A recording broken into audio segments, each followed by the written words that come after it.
What's going on, folks? This is Filthy Rich. This is Ken Ma. Today, we want to welcome you back to Inversion 101, and today we're going to discuss some in-depth strategies on offensive gameplay for Inversion. All right, so let's talk about the Gravlink first. I mean, the Gravlink is what everybody's always asking about, right? Gravlink is essentially what's going to let you command gravity. I mean, you're going to always have it with you.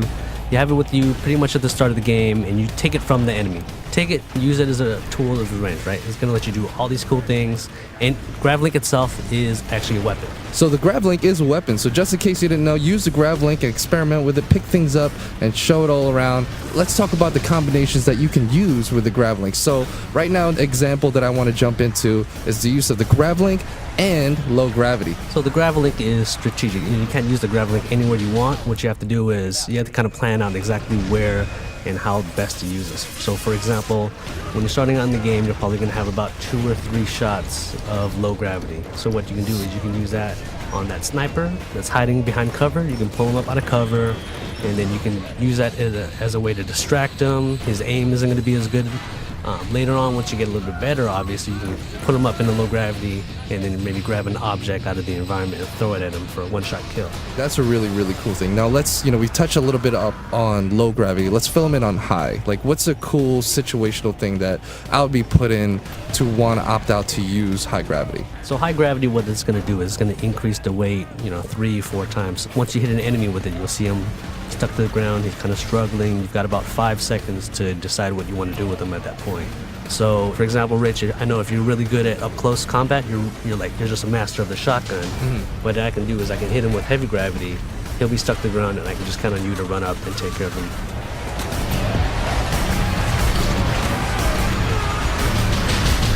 Movement, mobility is an important thing, but another thing we need to touch up on is zero gravity. Zero gravity are these entire portions of the level where the player, environment, enemies, everything is floating. Everything's always going to be constantly floating. That means grenades, they don't land, they go and float until they blow up. So how am I going to kill people? Easiest way, instead of trying to flank them, you can flank them normally, right? You can kind of bounce between objects with your Gravlink. Gravlink will actually pull you toward, almost like a grappling hook. It'll yank you towards an object. Once you start getting pulled toward this object, you can take out your shotgun, you can take out your sniper rifle, then you've got these cool mid-air battles where you're just kind of shooting at your enemy, and they'll be doing the same thing to you. So it's not uncommon to be darting back and forth and trying to line up that perfect shot, and it looks cool and it plays great.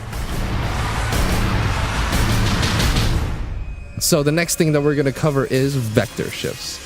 So vector shifts are one of the coolest things in this game, playing on 2 different playing fields against the same type of opponent and having everything work as they normally would, but with both priorities, mine and yours, still functioning how it would normally, but I would just see you on the side of a wall and kill you. I mean, so if you see, vector shifts aren't just cosmetic. Everything has completely shifted. Enemies are going to be running at you from the side of the wall, as you can see. Now, because of that, they've got these different angles on you now. So your normal cover that you thought was safe is not necessarily going to work the right way. So they can get these shots on you. Your cover's already destructible, it's falling apart. What you're going to want to do in this situation, use your Gravlink, find out anything that's around you in the environment, anything you can find. That's right. So make sure, guys, I hope you enjoyed this episode of Inversion 101, where we talk about all the different offensive strategies. This is just a tip. We got a whole bunch more coming your way. Well, stay tuned. We'll see you next time.